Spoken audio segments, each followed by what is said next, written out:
நண்பர்களே, அவெஞ்சர்ஸ் டூம்ஸ்டே அப்படின்ற மிகப்பெரிய படம் வரத்துக்கு இன்னும் பல மாதங்கள் இருக்கு. அதுக்கடுத்து சீக்ரெட் வார்ஸ் வரத்துக்கு இன்னும் ஒரு வருடம் கணக்கில் இருக்கு. பட் அதுக்கெல்லாம் முன்னாடியே இப்போ சீக்ரெட் வார்ஸ் முடிவில் மோஸ்ட் ப்ராபப்ளி என்ன நடக்கும் அண்ட் அதுக்கப்புறமா மார்வலோட கதை எப்படி போகும், எம்சியூவில் என்னதான் நடக்கும் அப்படின்ட்டு, சீக்ரெட் வார்ஸுக்கு அப்புறம் எம்சியூவில் மோஸ்ட் ப்ராபப்ளி என்ன நடக்கும் அப்படின்ட்டு பல ரிப்போர்ட்ஸ் இப்போதைக்கு வெளி வந்திருக்கு. அண்ட் அதை பற்றி தான் இந்த வீடியோவில் நம்ம பார்க்க போகிறோம். போலாமா? அதாவது நண்பர்களே, காமிக் படி நீங்க பாத்தீங்கன்னா சீக்ரெட் வார்ஸ்ல என்னதான் நடக்கும் அப்படின்னா, நம்ம தலைவன் doctor doom battle world create பண்ணி அதுல ஒரு காடா வாழ்ந்துட்டு இருப்பாப்ல. And at the end of secret வார்ஸ்ல நம்ம ரீட் ரிச்சர்ட்ஸ் வந்து இந்த காட் லெவல் பவர் இருக்கக்கூடிய டாக்டர் டூமே டிஃபீட் பண்ணிருப்பாப்ல. ஆமாங்க கைஸ், ரீட் ரிச்சர்ட்ஸ் தான் டாக்டர் டூமை டிஃபீட் பண்ணுவார் காமிக் படி பாத்தீங்கன்னா. அண்ட் இதுக்கப்புறம் நம்ம டாக்டர் டூம் கிட்ட இருந்த காட் லெவல் பவரை நம்ம ரீட் அண்ணா எடுத்துருவாப்ல.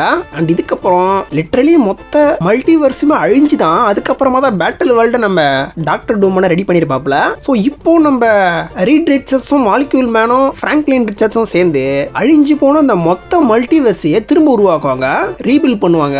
பேட்டில் வேர்ல்டு அப்படின்றத மொத்தமா எடுத்துட்டு அழிஞ்சு போன அந்த ஃபுல் மல்டிவர்ஸையே மறுபடியும் நம்ம ரீட் ரிச்சர்ட்ஸ் உருவாக்குவாப்ல. மாலிக்யூல் மேனோட உதவியோடையும் பிராங்க்லின் ரிச்சர்ட்ஸோட உதவியோடையும் காமிக் படி அட் த எண்ட்ல நம்ம டாக்டர் டூமே அவரோட தோல்வியை ஒத்துக்குவாப்ல. நம்ம மேலதான் தப்பு இருக்கும் அப்படின்ட்டு நம்ம டாக்டர் டூமே ஒத்துக்குவாப்ல. அண்ட் அப்படிதான் கடைசியா சீக்ரெட் வார்ஸ் எண்ட் ஆகும் காமிக் படி. சீக்ரெட் வார்ஸை பத்தி இந்த மாதிரி வளவளா கொலக்கொலான்னு சொன்னா உங்களுக்கே சுத்தமா புரியாது. சீக்ரெட் வார்ஸ்ல 1 இல்ல 2 இல்ல 3 இல்ல 4 இல்ல எக்கச்சக்கமான பல வகையான பெரிய சம்பவங்கள் நடந்திருக்கு. ஸோ நம்ம சேனல் நீங்க சப்ஸ்கிரைப் பண்ணி வச்சுக்கிட்டீங்கன்னா அடுத்தடுத்து நம்ம சீக்ரெட் வார்ஸ்ல நடந்த சம்பவங்கள், முக்கியமான தகவல்கள், லைக் இன்கஷன் ஈவெண்ட்னா என்ன, மாலிக்யூல் மேன் யாரு, டாக்டர் டூமன் எனக்கும் பியாண்டுக்கும் என்ன சம்பந்தம், பேட்டில் வேர்ல்டு எப்படி கிரியேட் ஆச்சு, பேட்டில் வேர்ல்டுல என்னென்ன இருக்கு அப்படின்னு சொல்லிட்டு சீக்ரெட் வார்ஸ்ல நடந்த மொத்த சம்பவங்களுமே ஒரு வீடியோவா நம்ம தொடர்ந்து போட்டுக்கிட்டே இருப்போம். ஸோ சப்ஸ்கிரைப் பண்ணி வச்சுட்டீங்கன்னா அதெல்லாம் கண்டினியூஸா நீங்க பார்க்கலாம். ஆனா இதுக்கு அப்புறம் மார்வல்ல எம்சியூல என்ன நடக்க போகுது அப்படின்னு சொல்லிட்டு வெளிவந்த தகவல்கள் இப்படி பாத்தீங்கன்னா, நம்ம ரீடர் வந்து அழிஞ்சு போன அந்த மல்டிவர்ஸையே மறுபடியும் உருவாக்குனார்ல, அதை உருவாக்கும் போது நம்ம எம்சியூ யூனிவர்ஸ் இருக்குல்ல, அதாவது மெயின் 616 யூனிவர்ஸ், அதுல வேற ஒரு மியூட்டன்ஸ் இருக்கக்கூடிய வேற ஒரு யூனிவர்ஸ் வந்து கொஞ்சம் மர்ஜ் ஆகிடுமா. அதாவது மியூட்டன்ஸ் இருக்கக்கூடிய அந்த யூனிவர்ஸும் எம்சியூ யூனிவர்ஸும் ஸ்லைட்டா மர்ஜ் ஆகிடுமா. அண்ட் அது மூலமா தான் மியூட்டன்ஸ் எல்லாம் எம்சியூல வரத்துக்கு வாய்ப்புகள் இருக்குன்னு சொல்லப்படுது. அண்ட் அது மட்டும் இல்லாம ஏற்கனவே எம்சியூல கொஞ்சம் மியூட்டன்ஸ் எல்லாம் இருக்காங்க.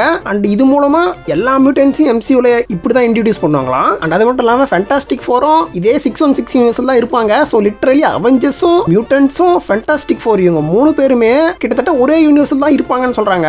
மியூட்டன்ஸ் எம்சியூல இருக்கும்போது ஹியூமன்ஸ் எல்லாம் மியூட்டன்ஸ் பார்த்து ரொம்ப பயந்து, லைக் இந்த ஹியூமன்ஸுக்கெல்லாம் மியூட்டன்ஸை பிடிக்காத மாதிரி ஒரு நிலைமை வருமா. அண்ட் அதனால கவர்மெண்ட் அந்த சென்டினல் ரோபோட்ஸை உருவாக்க இதுக்கப்புறம் மியூட்டன்ஸுக்கும் ஹியூமன்ஸுக்கும் நடுவில் மிகப்பெரிய பிரச்சனையே வர. அண்ட் இப்படி போய்கிட்டு இருக்கும்போது நம்ம மெக்னிட்டோ அண்ணா வந்து மிகப்பெரிய சம்பத்தை செய்ய. ஸோ லிட்டரலி இந்த சீக்ரெட் வார்ஸுக்கு அப்புறம் ஒரு மிகப்பெரிய மியூட்டன்ட் எராவா நம்ம பார்க்க போறோம். மொத்த கதையுமே லிட்டரலி மியூட்டன்ட்டை பேஸ் பண்ணி நகர போகுதுன்னு சொல்றாங்க. அவெஞ்சர்ஸ்க்கு இதுக்கப்புறம் என்ன ஆகும் தெரியல. மேபி அவெஞ்சர்ஸையும் மியூட்டன்ஸ் கதையோட சேர்த்து அடிக்கடி காமிப்பாங்க. அண்ட் மோஸ்ட் ப்ராபப்ளி காமிக்ல வந்து அவெஞ்சர்ஸ் vs எக்ஸ்மேன் சொல்லிட்டு ஒரு மிகப்பெரிய கதை நடந்திருக்கும். இந்த மியூட்டன்ஸை எம்சியூல இன்ட்ரோடியூஸ் பண்ணதுக்கு அப்புறம் மோஸ்ட் ப்ராபப்ளி கடைசியா அவெஞ்சர்ஸ் vs எக்ஸ்மேன் கண்டிப்பா எம்சியூல நடக்க வாய்ப்புகள் இருக்கு. அண்ட் நான் இப்போ சொல்லிக்கிட்டு இருக்கிற இந்த அடுத்த கட்டமா எம்சியூல நடக்க போகுதுன்னு சொல்ற எல்லா விஷயமே இப்போ நம்ம தேனோஸ்க்கு ஒரு பில்டப் கொடுத்து கொண்டு வந்தாங்களே எம்சியூல இன்ஃபினிட்டி சாகால, கிட்டத்தட்ட பல வருஷங்களா நம்ம தேனோஸ்க்கு அந்த பில்டப்பை ஒரு படமா கொஞ்சம் கொஞ்சமா கொடுத்துட்டு வந்தாங்க. அண்ட் அதே மாதிரி தான் இந்த மியூட்டன்ட் சாகால அப்பாகலிப்ஸுக்கும் மிஸ்டர் சினிஸ்டருக்கும் மிகப்பெரிய பில்டப்பை கொடுத்து இவங்க 2 பேரை மிகப்பெரிய வில்லனா இறக்க போறானுங்க. லைக் நம்ம தேனோஸ்க்கு கொடுத்த பில்டப் மாதிரியே மிகப்பெரிய பில்டப்பை கொடுத்து ஒரு படமா இறக்கி அட் த எண்ட் இவங்க 2 பேரை பெரிய வில்லனா இறக்கி மிகப்பெரிய சம்பத்தை செய்ய போறானுங்களாம். இவ்வளவு நாளா அவெஞ்சர்ஸையே பார்த்துட்டு இருந்த நம்மளுக்கு மோஸ்ட் ப்ராபப்ளி எம்சியூல இனிமே மியூட்டன்ஸை மட்டுமே பேஸ் பண்ணி போகும் அப்படின்னு சொல்லப்படுது. அண்ட் அது மட்டும் இல்லாம இந்த சீக்ரெட் வார்ஸ் முடிஞ்ச கையோட எம்சியூல வந்து ஒரு சின்ன சாஃப்ட் ரீபூட் நடக்குமா. ஸோ லிட்டரலி ஒரு 20-30% வரைக்கும் ஆக்டர்ஸை ரீகாஸ்ட் பண்றாங்க அப்படிதான் சொல்லப்படுது. லைக் நம்ம பார்க்குற மிகப்பெரிய ரோல்ல இருக்கிற ஆக்டர்ஸ் மாதிரி கிடையாது. லைக் சின்ன சின்ன ஆக்டர்ஸ்லாம் இருக்காங்களா, அந்த கேரக்டருக்கு இந்த ஆக்டர் சூட் ஆகல அப்படின்ட்டு இருக்கிற மாதிரி ஒரு சில ஆக்டர்ஸ் எல்லாம் ரீகாஸ்ட் பண்றாங்கன்னு சொல்லப்படுது. அது அந்த ரீபூட் நடக்கும் போது நம்மளுக்கே தெரிய வரும். ஸோ ஆமாங்க, சீக்ரெட் வார்ஸ் முடிஞ்ச கையோட மார்வல் மிகப்பெரிய மியூட்டன்ட் எராக்குள்ள போக போகுது. அவெஞ்சர்ஸை நம்ம எப்படி மெயினாக வச்சு பார்த்தோமோ அதே மாதிரி மியூட்டன்ட்டை பேஸ் பண்ணி அடுத்து நம்ம எம்சியூவே போக போகுதுன்னு சொல்லப்படுது. அவெஞ்சர்ஸ் வந்து நம்மளோட ரொம்ப எமோஷனலி இப்போதைக்கு கனெக்ட் ஆயிருக்காங்க. அந்த மாதிரி மியூட்டன் கனெக்ட் ஆவாங்களா அப்படின்னு கேட்டிங்கன்னா அது அந்த படங்களை அவங்க எப்படி எடுக்கிறாங்கன்றத பொறுத்து தான் இருக்கு.